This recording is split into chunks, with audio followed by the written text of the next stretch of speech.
nous sommes ici à 1500 mètres d'altitude. Les pistes montent jusqu'à 2000 mètres.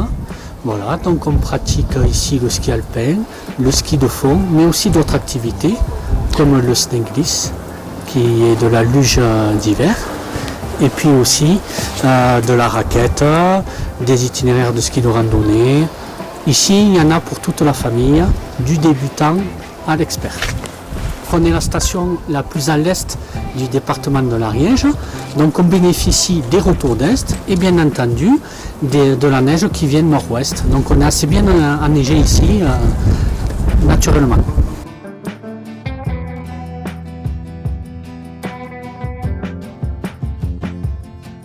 Et au niveau de la clientèle, notre bassin, notre zone de chalandise, on est orienté le plus à l'est de l'Ariège, donc nous avons pas mal de clientèle qui vient de l'Aude, mais aussi des Pyrénées-Orientales.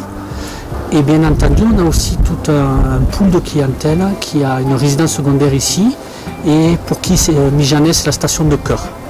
Voilà, les parents ont appris à skier ici et ils amènent leurs enfants à apprendre à skier ici. Et maintenant, on est bien à la 3e ou 4e génération même qui viennent débuter, faire les joueurs de la première glisse.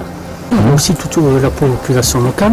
Et puis on voit aussi, ce qui est très important pour nous, c'est l'école primaire. Tous les vendredis viennent ici les enfants au ski ici. Et ça, c'est vraiment notre petite pépinière. Et les générations se succèdent et font que Mijanet, c'est vraiment une station familiale. Une grosse journée en pic de fréquentation, on peut arriver à 600-700 skieurs sur la station, donc c'est quand même intéressant. On a vraiment des pics le week-end et les vacances scolaires. Et puis le reste, en semaine, on a la clientèle locale qui vient notamment du canton de Kérigut et les écoles primaires de ce même canton.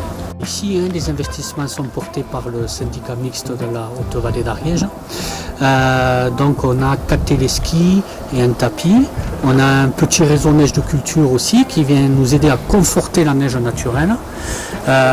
Voilà, donc c'est des outils qui sont aujourd'hui optimisés, que l'on conserve avec une maintenance que l'on fait l'été pour être au top lorsqu'il y a la clientèle d'hiver.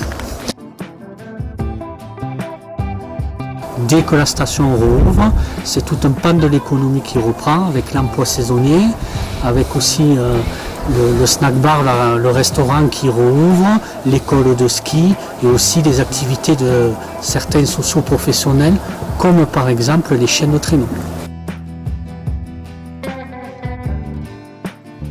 Ici, tous les services sont proposés aux clients, puisque dans le parcours client, on les accueille dès la billetterie. Ensuite, on peut leur proposer un service de location de ski.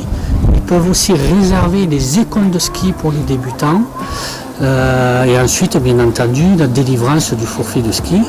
Et puis aussi, on est capable de les orienter vers des activités diverses comme les chiens de traîneau, comme des guides de montagne, comme aussi des hébergeurs, des restaurateurs. Quelque part, on est un petit peu le relais de l'Office du tourisme en période hivernale.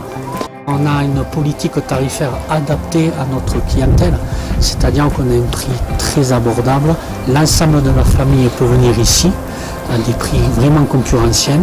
En semaine, vous pouvez bénéficier du prix à la journée ou prix de la demi-journée. Donc c'est quand même un super plan, parce que les conditions sont souvent réunies pour que tout le monde puisse profiter. Donc il y a aussi cette volonté que le ski soit le plus accessible à tous. Et aussi à Mijanet, vous pouvez avoir le combo avec les non-skieurs, puisqu'on vous l'a déjà présenté, il y a beaucoup d'autres activités à faire que le ski.